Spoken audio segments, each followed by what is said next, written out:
Hello friends, welcome back Hindi India धर्म and science with Dolly 24। I hope guys आप सभी स्वस्थ होंगे, मस्त होंगे, जबरदस्त होंगे, हर रोज अपनी ज़िंदगी में नई नई खुशियों का वेलकम कर रहे होंगे। दोस्तों, आज हम एक विशेष प्रकार के पेड़ की चर्चा करने जा रहे हैं जिसमें कि लोग बोलते हैं, लोगों का मानना है और ये साक्षात रूप में देखा भी गया है कि भगवान विष्णु का इसमें वास होता है। यदि आप पूरे तन मन से इसकी जो है सेवा करते हैं तो आपके घर में कभी भी धन धान्य की कमी नहीं होती, क्योंकि भगवान विष्णु के साथ में माता लक्ष्मी भी इस पेड़ में विराजमान होती हैं। माता लक्ष्मी जहाँ वास करती हैं वहाँ अपने आप ही रुपया पैसा की बरसात होती, वहाँ कभी दरिद्रता वास नहीं करती है। तो कौन सा है वो पेड़, आइए इस पर हम थोड़ी सी चर्चा करें गाइस। लेकिन उससे पहले यदि आपने मेरा चैनल अभी तक सब्सक्राइब नहीं किया है तो प्लीज़ सब्सक्राइब माई चैनल। दोस्तों, ये पेड़ बहुत से लोग जो है केले का मान रहे होंगे कि जरूर ये पेड़ केले का होगा, जिसमें माता लक्ष्मी व भगवान विष्णु दोनों ही एक साथ विराजमान होते हैं, क्योंकि केले के जड़ में भगवान विष्णु का जो है वास बताया गया और इसके पत्तों में माता लक्ष्मी होती हैं।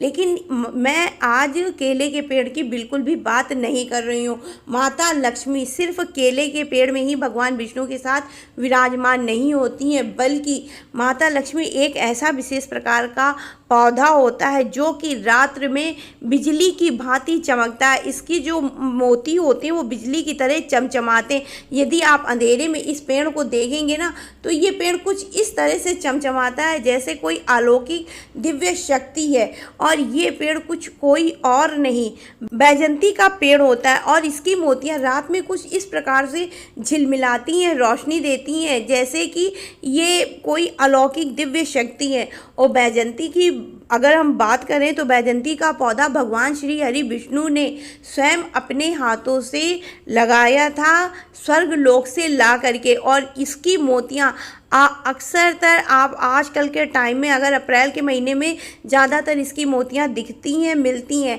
आप कहीं पर भी देखेंगे, चाहे जितना भी घनघोर काला अंधेरा हो, लेकिन इसकी मोतियाँ बिजली की तरह चमकती टिमटिमाती नजर आएंगी। और इसकी मोतियाँ तोड़ करके यदि आप बैजंती की मोतियों का माला बना करके अपने शरीर में धारण करते हैं तो आपको सबसे बड़ी चीज़ है, कभी भी हार्ट अटैक की बीमारी नहीं होगी, हृदय संबंधी कोई भी बीमारी आपको नहीं होगी, बीपी हमेशा कंट्रोल रहेगा, आपका शुगर लेवल कंट्रोल रहेगा। आजकल के टाइम में अगर सबसे ज़्यादा किसी को कोई बीमारी होती है तो शुगर की समस्या, बीपी की समस्या, और बीपी हाई बहुत रहता है लोगों का।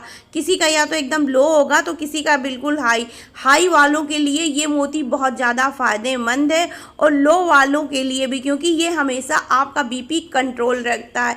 इसके अलावा शुगर संबंधी कोई भी आपको परेशानी और माता लक्ष्मी को आप चाहते हैं कि आपके घर में हमेशा विराजमान रहें तो आपको बैजंती का माला या बैजंती का पौधा अपने घर में हर हाल में लगाना चाहिए।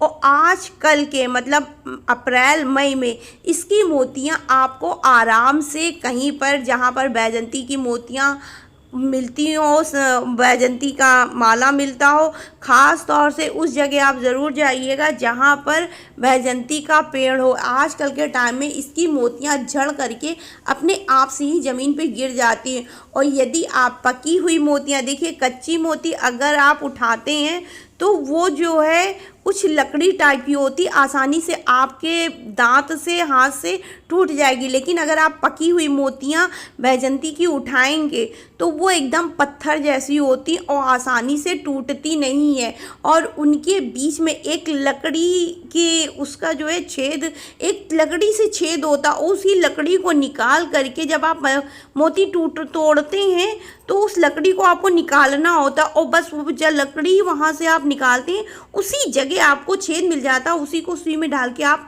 माला बनाते हैं। और ये बहुत कम जगहों पे पाया जाता है, बहुत ही रेयर जगह पाया जाता है। जहाँ पर ये मोती होगी वहाँ पे वातावरण बहुत ही सुगंधित होगा, बहुत ही अच्छा होगा। तो जब आप मोती उठाएं तो एक बार मोती को हाथ से चेक कर लीजिएगा कि वो पकी हुई है कि नहीं। अगर आप पकी मोती ही लगाएंगे तभी माला निकले, तभी जो है पेड़ निकलेगा, वरना आपको बैजंती का पेड़ आप अपने घर में नहीं लगा पाएंगे। और कोई यदि आपको बेवकूफ़ बना करके दे रहा है, तो कम से कम आप पत्तियों पर, बैजंती की पत्तियां जो होती हैं एकदम चिकनी होती, स्मूथ होती, आप उनकी पत्तियों पे ज़रूर से ज़रूर ध्यान दीजिएगा। और बैजंती का माला धारण करने से आपको बहुत फ़ायदे होते हैं। आप यदि अपने घर में लगाते हैं तो आपके घर में पॉजिटिव वाइब्रेशन रहती है। माता लक्ष्मी और भगवान विष्णु आपके ऊपर सदा अपना आशीर्वाद बनाए रखते हैं। तो इनके आशीर्वाद के लिए आप अपने घर में अपने स्वास्थ्य की भलाई के लिए बैजंती का पेड़ जरूर से ज़रूर लगाएं। जब तक रियल बैजंती की मोतियां ना मिले तब तक इसे कृपया करके लगाए बिना, क्योंकि नकली बहुत सारी चीज़ें मार्केट में आजकल अवेलेबल है। तो आई होप सो गाइस मेरी दी हुई जानकारी आपको पसंद आई होगी। पसंद आई हो तो please like share and subscribe my channel. Radhe Radhe guys, her her Mahadev.